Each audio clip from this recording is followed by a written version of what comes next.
You know that feeling when you're scrolling through social media late at night, seeing someone from high school posting about their home renovation or new vehicle, and you start wondering if you're somehow falling behind everyone else financially? Maybe you're lying there doing that mental calculation of everything you own minus everything you owe, trying to figure out if the number you're arriving at means you're doing well or poorly compared to everyone else your age. Perhaps you've heard people casually use terms like upper class or middle class or wealthy, but you have no concrete sense of what those actually mean in real dollar amounts. Like, what's the actual threshold? Where's the line? Here's what most people won't tell you about wealth categories in America. The numbers that separate economic classes are both more achievable and more distant than you probably imagine, depending on where you currently stand. And understanding these actual thresholds isn't just about satisfying curiosity or making yourself feel better or worse. It's about recognizing where you are, where you're heading, and what's actually required to move between categories. My name is Anderson, and I help people understand the real mathematics behind wealth building rather than the aspirational stories we tell ourselves. If you're tired of guessing where you stand financially and want to understand how you actually compare to the broader population, stay with me through this. Subscribe if this kind of grounded financial perspective helps you see your situation more clearly. Now, when you think about being wealthy in America, what comes to mind? Do you picture someone with multiple properties, luxury vehicles, and the ability to purchase whatever they want without checking their account balance? Or maybe you think about that person you know who seems perpetually comfortable, taking regular vacations and never appearing stressed about money. Here's the thing that's going to surprise you. The reality of American wealth distribution bears almost no resemblance to what most people imagine. We've been conditioned by entertainment, social media, and our own assumptions to think wealth works one way when the actual data tells a completely different story. And understanding these numbers isn't just about satisfying intellectual curiosity, it's about giving yourself a clear framework for where you want to go financially. Think about it this way. If you're trying to improve your physical fitness, wouldn't you want to know what the average person's capabilities are? If you're trying to advance in your career, wouldn't you want to understand how your skills compare to others in your field? Money functions exactly the same way. When you understand where you stand compared to everyone else, you can make informed decisions about your spending, saving, and investing, rather than just operating based on vague feelings about whether you're doing well or poorly. The most recent data from the Federal Reserve reveals something that might genuinely surprise you. The median American household net worth reached approximately $193,000 in 2022. That represents a 37% increase from 2019, which is the largest percentage growth since the Fed began conducting these surveys in their modern format. But here's where things become revealing about how skewed wealth distribution actually is in America. While the median net worth sits around $193,000, the average net worth exceeds $1 million. $1.06 million to be precise. Think about what that means for a moment. The average is more than 5 times higher than the median. That's like saying half of all people are shorter than 5'6", but the average height is over 8 feet. It doesn't make mathematical sense unless you have some extremely tall people pulling that average way up, and that's exactly what's happening with wealth in America. The concentration of wealth at the very top is so extreme that it completely distorts the averages. According to recent data, the top 1% of households control almost 32% of all wealth in the United States. Let me put that in perspective. 1 out of every 100 families controls nearly 1/3 of everything valuable in the entire country. This wealth concentration creates distinct tiers that separate American households into clearly defined economic classes. And these aren't just abstract categories that economists invented for academic papers. These are real financial boundaries that determine everything from where you can afford to live to what opportunities become available to your children. So let's break down exactly what net worth places you in each category, starting from the bottom and working our way up. And fair warning, some of these numbers might make you realize you're in a different class than you assumed. The lower class, sometimes called the poverty class, represents Americans with the most limited financial resources. If your net worth falls between $0 and approximately $17,000, you're technically in the lower class, according to recent Federal Reserve data. The median net worth for this group is just over $6,000. $6,000. That's less than what many people spend on a single vacation or a decent used vehicle. Now, before you start feeling a particular way about everyone in this category, remember that net worth includes people of all ages and life circumstances. A 23-year-old recent college graduate who just started their first job might have negative net worth due to educational loans, but they're obviously not destined to remain in the lower class permanently. Same applies to someone who just experienced a divorce or dealt with major medical expenses. Life happens, and net worth can fluctuate dramatically based on timing and circumstances. But what characterizes the lower class isn't just the low net worth numbers. It's the financial constraints and behavioral patterns that come with having limited resources. People in this category often live paycheck to paycheck, maintain little to no emergency savings, and struggle to access traditional forms of credit. When unexpected expenses arise, they might be forced to rely on high-interest payday loans or credit cards, which only worsens their financial situation over time. The harsh reality is that when you have limited financial resources, everything costs more. You can't purchase in bulk to save money. You can't provide large deposits to secure better rates on utilities or housing. You might not qualify for favorable interest rates on loans, assuming you can get approved for loans at all. It's expensive to have limited resources in America, which makes climbing out of the lower class particularly challenging. Moving up the ladder, we encounter the lower middle class, which encompasses net worth between approximately $17,000 and $60,000. The median net worth for this group sits around $61,000. This might sound like a significant jump from the lower class, and in many ways it is, but the lower middle class faces its own distinct set of challenges. People in this category often include skilled tradespeople, technicians, service industry workers, and others who maintain steady employment but limited opportunities for significant wealth accumulation. They might own modest homes, have some retirement savings through employer-sponsored plans, and maintain basic emergency funds, but they're still vulnerable to economic shocks like job loss or major medical expenses. Here's what makes the lower middle class particularly interesting from a policy perspective. They often earn too much to qualify for government assistance programs, but not enough to feel financially secure. They're caught in this position where they need to be extraordinarily strategic about every financial decision because there's minimal room for error. The true middle class, often considered the foundation of the American economy, has net worth ranging from approximately $60,000 to $170,000. The median net worth for this class sits at $145,000. This is where things become really interesting because the middle class represents what most Americans consider the standard for financial achievement. These are households that have managed to reach the traditional markers of what people call the American dream. They typically own their homes, have established retirement accounts, can afford modest vacations, and possess enough financial stability to weather minor economic disruptions without falling into debt. But even within the middle class, there's significant variation in financial security and lifestyle. Someone at the lower end of the middle class range might still experience financial pressure and need to be careful about major purchases.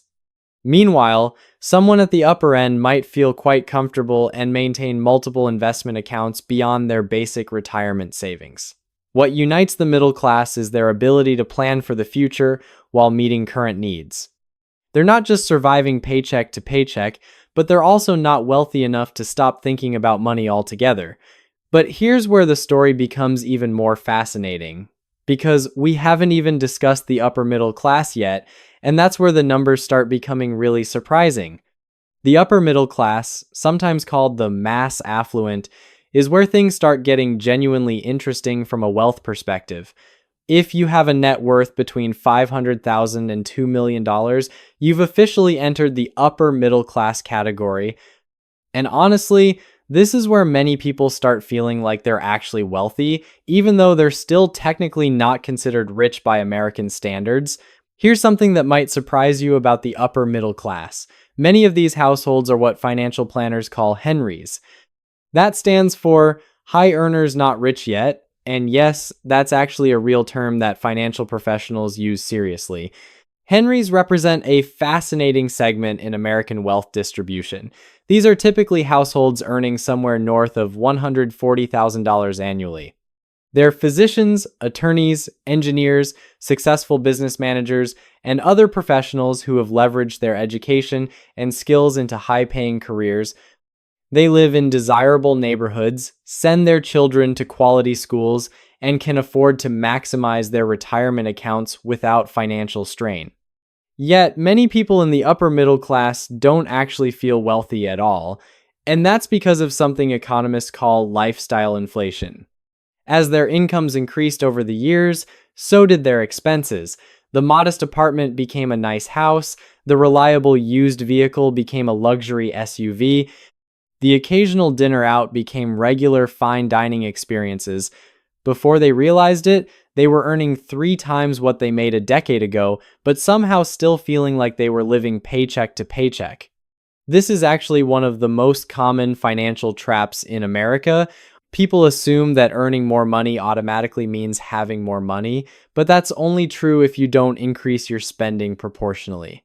The upper middle class often falls into this trap because they can afford lifestyle upgrades that make them feel successful, but those same upgrades prevent them from building wealth as quickly as they could. Here's something else that characterizes the upper middle class. They're often heavily invested in real estate, both as their primary residence and as investment properties. Real estate becomes a common wealth-building strategy for this group because it provides both property appreciation and potential rental income. They understand that their high incomes place them in higher tax brackets, so they seek investments offering tax advantages. But the upper middle class also faces unique challenges that lower income groups don't encounter. They often don't qualify for any government assistance programs, even during economic hardships. They pay higher tax rates on their income, and they're expected to fund their own retirement entirely since Social Security will only replace a small percentage of their pre-retirement income. Moving beyond the upper middle class, we enter what most people would consider truly wealthy territory. The upper class starts at a net worth of approximately $2.6 million, but even within the upper class, there are dramatic variations that most people don't understand.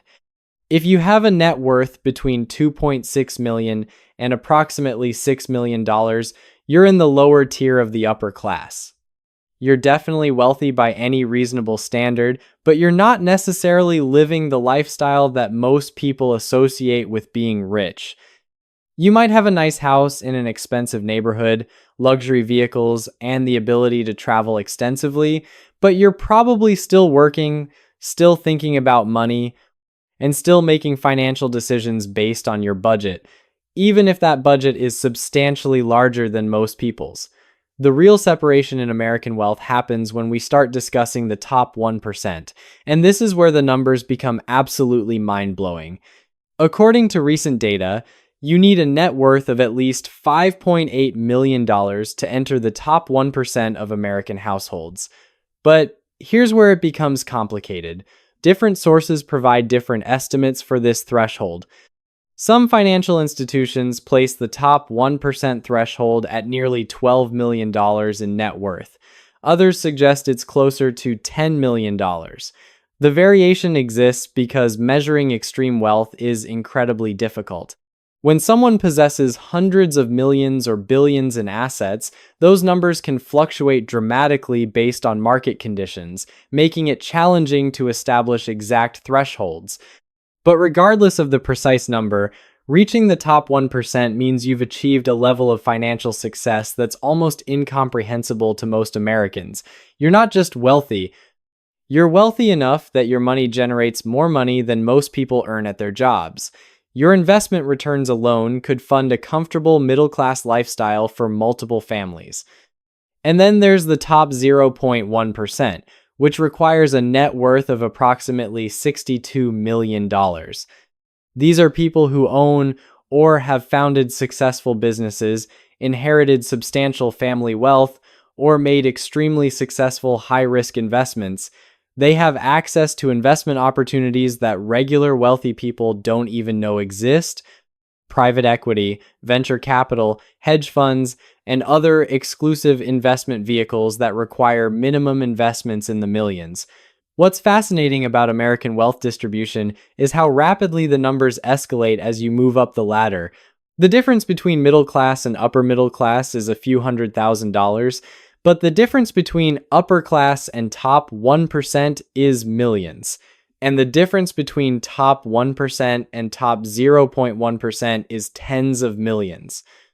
This creates a situation where even wealthy people can feel financially insecure when they compare themselves to those above them.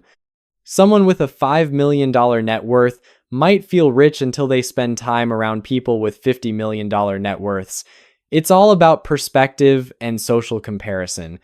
But here's something that might change how you think about all of these numbers. Geographic location dramatically impacts what these wealth levels actually mean for your lifestyle. What places you in the upper class in Boise, Idaho, might only get you to middle class in San Francisco or Manhattan. The cost of living variations across America are so extreme that they essentially create different economic realities in different regions. In Connecticut, you need to earn over $1 million annually just to enter the top 1% of earners in that state, but in West Virginia, the threshold for the top 1% is only around $416,000 annually. This means that someone with a $2 million net worth might live exceptionally well in a small Midwestern town with a large house, luxury vehicles, and the ability to afford anything they want locally. But that same $2 million in Manhattan might secure you a modest apartment and a comfortable but not extravagant lifestyle. Understanding these geographic variations is crucial for making smart financial decisions. Some people spend their entire careers pursuing higher salaries in expensive cities, not realizing that they might actually improve their standard of living by earning less money in a lower cost area. Others remain in expensive areas because they value the lifestyle and opportunities, even though it means they'll need to accumulate significantly more wealth to achieve the same level of financial security. So, where does all of this leave you? Whether you're looking at these numbers and feeling encouraged about your progress or realizing you have more work ahead than you thought, the most important thing is understanding that these categories aren't permanent destinations. People move between these wealth categories constantly, and the factors that determine which direction they move are often more within their control than they realize. The difference between staying stuck in one class versus climbing to the next often comes down to a handful of key financial behaviors that anyone can learn and implement. The first behavior that separates wealth builders from everyone else is understanding the difference between looking wealthy and being wealthy. This might sound obvious, but it's probably the most common mistake Americans make with money. Social media has created this culture where everyone's attempting to project success through their purchases. People finance luxury vehicles they can't afford, purchase houses that stretch their budgets to the breaking point, and accumulate credit card debt funding lifestyles that look impressive but actually prevent them from building real wealth.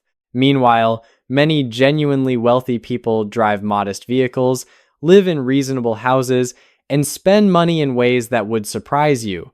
The wealthy understand the opportunity cost of their purchases. When they buy something expensive, they're not just thinking about whether they can afford the monthly payment, they're thinking about what that money could have grown into if they had invested it instead. So there you have it. The real numbers that define American wealth classes, from the lower class at $6,000 to the top 0.1% at $62 million and beyond. Whether you're celebrating or reassessing right now, remember that these categories are just snapshots in time, not permanent classifications. The wealthy didn't arrive there by accident, and neither will you if you understand the principles. Your future self is counting on the decisions you make today, not perfect decisions, just consistently good ones that compound over time into something substantially better than where you started.